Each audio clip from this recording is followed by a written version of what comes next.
Hi, thanks very much for the talks. It's a question actually primarily for Liz. I was interested to hear that one of the inspirations for this project was reports of music being used as a method of torture. And I wanted to ask, particularly since the regions that you've been talking about where you've worked in are also regions where it's been documented that music has been used as a method of torture and ill treatment, where also music and musicians have been implicated in promoting or accompanying a lot of the atrocities that have taken place in these conflicts. And I wondered if that is something that you have to address in the work that you have with survivors of trauma in these conflicts, and potentially even with torture survivors who may have experienced some forms of music torture in their own countries.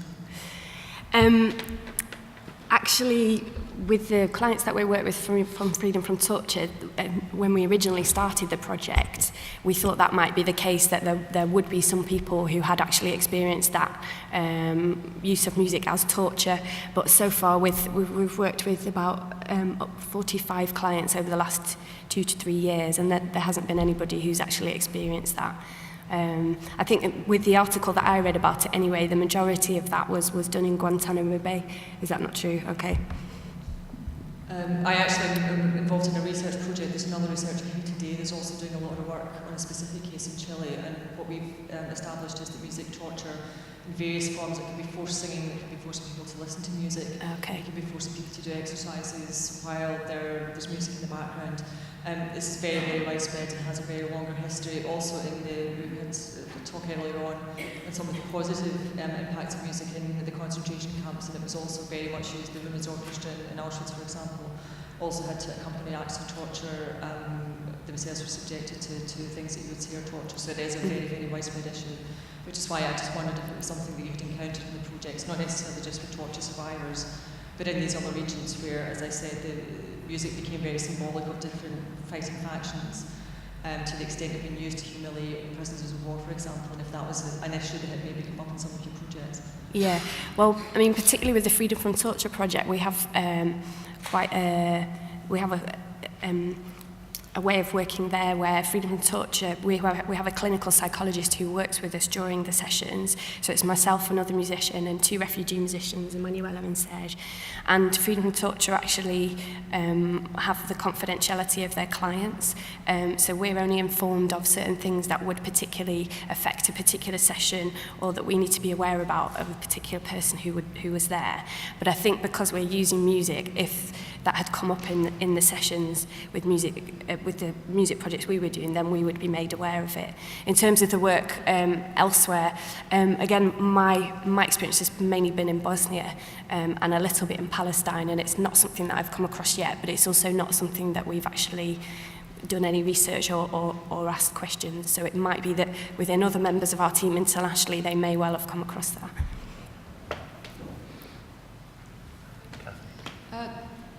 I'd just like to bring everybody's attention to the Royal Philharmonic Society's Honorary Membership Awards this year. If you haven't noticed, the Royal Philharmonic Society awarded 5 honorary memberships to people in different parts of the world who've made a huge difference to their societies, often in difficult conflict situations, through music. And one was in Afghanistan, and hello Jemima, it's Kathy here. And that's Ahmad Sarmast, who runs the Afghan National Institute of Music, which is Afghanistan's first music school, which is quite an achievement considering the fact that music was banned during the Taliban. It was very, very interesting hearing Jemima talking about the manifestation of popular music that's absolutely fantastic, but very sad to see that people are having to leave the country to make a career in music, and also that there are still death threats for women. I think the work that Ahmad is doing in the school will hopefully start to change the situation in the country, because he's tackling that kind of thing head on, working with the Ministry for Education. Jemima probably knows much more about this than I do. I was in Kabul only for 5 days, although I've spoken to Ahmad quite a lot. And part of his work is to try and get music to be accepted as a profession, because at the moment, intellectual property, the fact that musicians should get paid for what they do, is far from being accepted. The other thing that he does in his school is he's aiming to have 50% girls and 50% boys and 50% war orphans. So I think that's something that's bubbling away in the background that can hopefully change the situation that Jemima was talking about. One of the other people who won one of these awards was Armand Diangienda from Kinshasa, who set up a symphony orchestra from scratch, I think, over the last 10 years. If you look at the Royal Philharmonic Society's website and put in Music Transforms Lives, you'll see little videos about the work of these two people in country. Certainly when I heard Armand speak, the story he told about the fact they had no instruments, they were having to actually make their instruments, and when the violin strings broke, they had to improvise. They used bicycle brake wire, for example, to make strings on violins until they started cutting the children's fingers. It actually makes you realise just how powerful music is and what a difference it has made to the lives of people in difficult situations. It was just a contribution, not a question. Could this take us back to that remarkable ensemble piece, the Imagine piece, which I thought was amazing? And could you tell us a little bit more about the way in which that was put together, the words, the music, the instruments, how you got all those performers together, how much rehearsal was involved, and what went into making that terrific piece? Sure. So that performance that you've seen there was actually celebrating International Peace Day last year, so September the 21st. So this was the second year of the project. So the first year was in 2011. We started with 6 taster sessions with separate men and women's groups because Freedom from Touch were very clear about the fact that the initial thing that we had to do was to create a safe environment that people would feel comfortable, and it was felt that because some of the women had experienced sexual violence that it wouldn't be appropriate to have them in a room with men.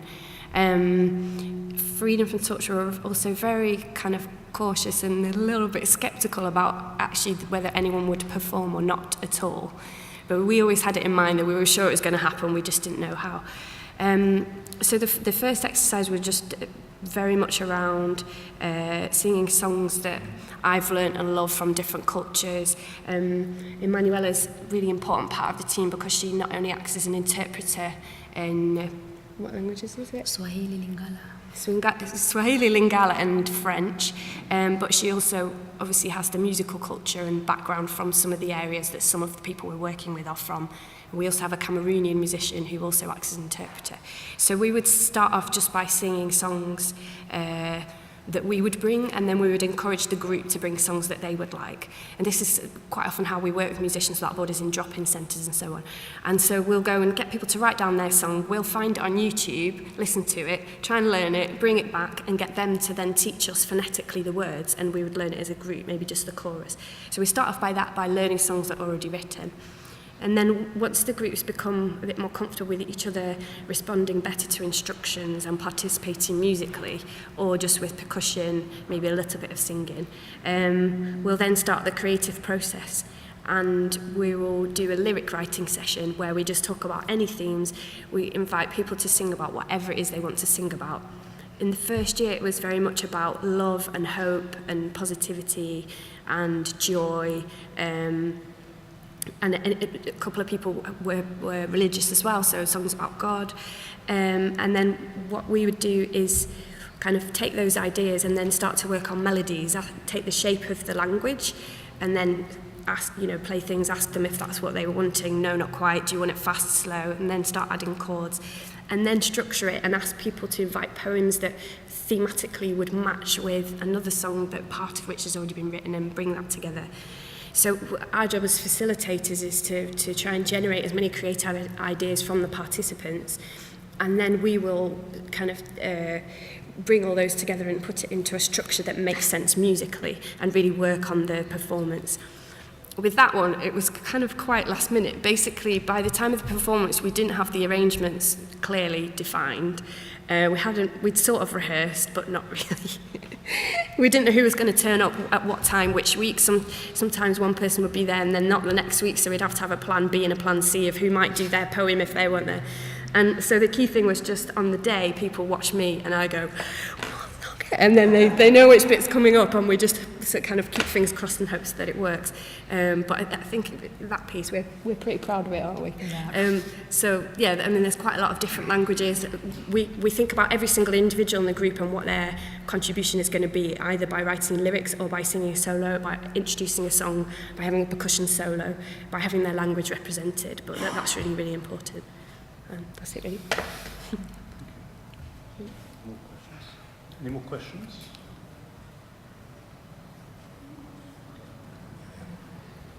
Yes, thank you. I really appreciated your talks, both of you, Liz and Emmanuela.